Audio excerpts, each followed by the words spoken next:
What's up, boys and girls? This is Vin Jimfield. Hope you're having a smashing day, and if you don't, then this video just might cheer you up. Today we're talking about the iPad Mini 4, and this is my review of it. But first, it's time for my intro. Hit it!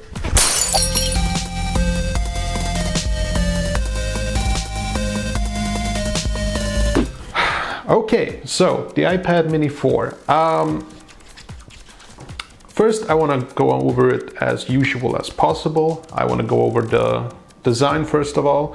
So it's a very clean design. It's very compact compared to the regular sized iPad. And some people would claim that this is the way every iPad should look and feel.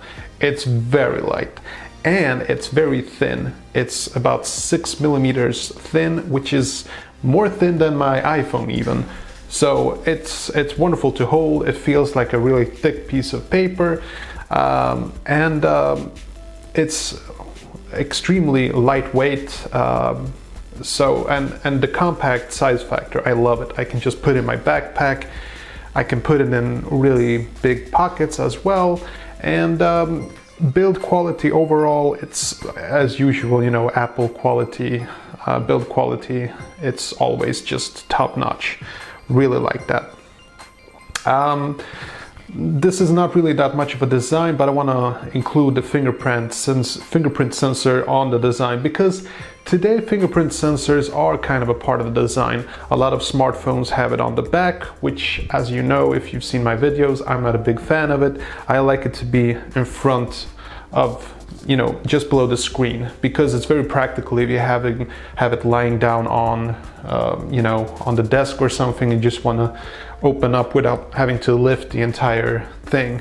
So I don't know, maybe it's just something personal to me, but that's the way I prefer it.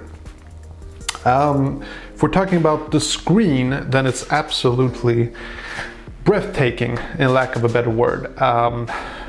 It does not have true tone, which iPhone 8 has and the iPad Pro, but it does have a laminated screen, which means that the screen feels closer to, it doesn't feel like there's a glass in between you and the screen. It just feels like it's screen. Like when you're clicking on an app, you're actually clicking on the app. Anyway, it's good. It's real good, and build quality is wonderful. It's real glass. And considering it still has a very high resolution, this actually has a much higher DPI than all the iPads, which is really good. So if you're really into that really like sharpness, then this is definitely the iPad to get. Cameras, 8 megapixels on the back. I think it's like 2 megapixels on the front. It's only 720p on the front-facing camera, which I would have preferred to have it like 1080p, because then I could vlog and such. But the back camera does have 1080p, so that's good. To be honest, I haven't taken that many pictures and videos with it, so I don't want to show you too much, because it's kind of pointless. If you're buying an iPad to take pictures and videos, then you know, to each his own. I mean, if you want to do that, then you should absolutely do so. But to me, it just feels sort of like, it's not really my cup of tea, so to speak. Battery life is just as you would expect from all the iPads. It's superb. It has never changed. It's still 10 hours of good use, which is wonderful. Performance, this is an interesting aspect. I think this is gonna be the aspect of this review that's gonna perhaps be the thing that changes your mind about the iPad and all the iPads in general. So if you're looking at Geekbench results, they're on par with the iPhone 6 and iPad Air 2, which is a really good result, at least if you're using iOS 10, which I'm using on this iPad. I have not upgraded to iOS 11, and yes, iOS 11 is really an amazing uplift, especially to iPads, but I refuse to do it because I think iOS 10 is basically more fluid. Now, this is going to sound strange, but iOS 10 on this device, which is a much slower machine compared to my iPhone 7, it feels snappier than my iPhone 7, which has iOS 11. See what I'm getting at? This is actually amazing, a great example of where software is much more important than hardware. If you have the software to utilize the hardware, then that's everything, you know? So, if we're talking about, you know, hardware performance, you should probably, if you want to get like the supreme gaming experience, you should probably get something like the iPad Pro or even the iPad 2017 editions, which are faster beasts. But if you're just looking for a clean use of regular apps, you know, using the regular Facebook apps and whatnot, the social media, just browsing the web, playing simple games. I mean, don't get me wrong, you can play, I played all sorts of advanced game on the iPad mini 4, but I just think that if you want like, you know, real supreme performance, then you should probably get something a bit faster. But for everything else, I definitely say that this is adequate for your needs. Now, I can tell you what I use the iPad for. I use it for editing photos, the thumbnails for these videos, for instance. And it's perfect for that. You know, I can sit on the bus, I can do it, and I have all the performance I need. This one has 128 gigabytes, so I have a ton of storage. It covers most of my needs, except the front-facing camera, which does not have 1080p. That would have been something. So yeah, overall, I would have to say that in general, I'm very pleased with the product.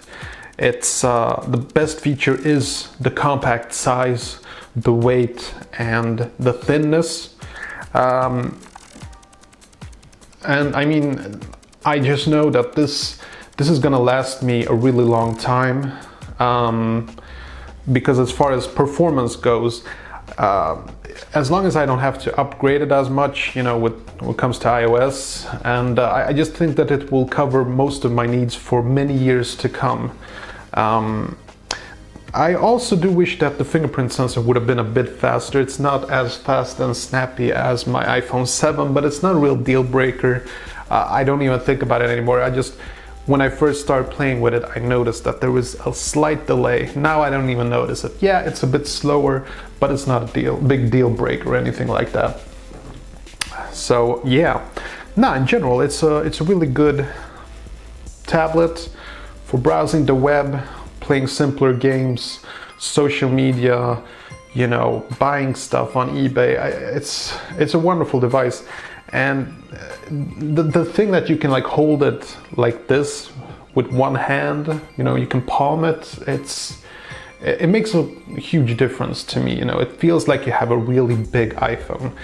And I absolutely love the design and everything. I also have a review of the smart cover and a butt cover, which I do recommend if you're going to use this outside. It will protect your iPad a lot, so definitely recommend that you check that out. Yeah, if you have any questions about my iPad mini 4, you can just leave it in the comments section below. I'll be more than happy to answer any questions you have about it. And yeah, hope you enjoyed this review. And if you did, you know what to do. Hit that like button, subscribe if you haven't already. And oh, before I forget, I have a really cool contest. All you have to do is guess what's in that box. And if you guess right, you get what's inside. There are clues in my channel. You can find a secret video link in one of my videos. You can look for that, or you can just flat out just guess as how many times you want. Just put it in a comment below. Just guess what you think is in that box. If you guess right, you get what's inside. Okay. Oh, before I forget, next week I have really cool videos coming up. You should definitely check that out. I'll see you later.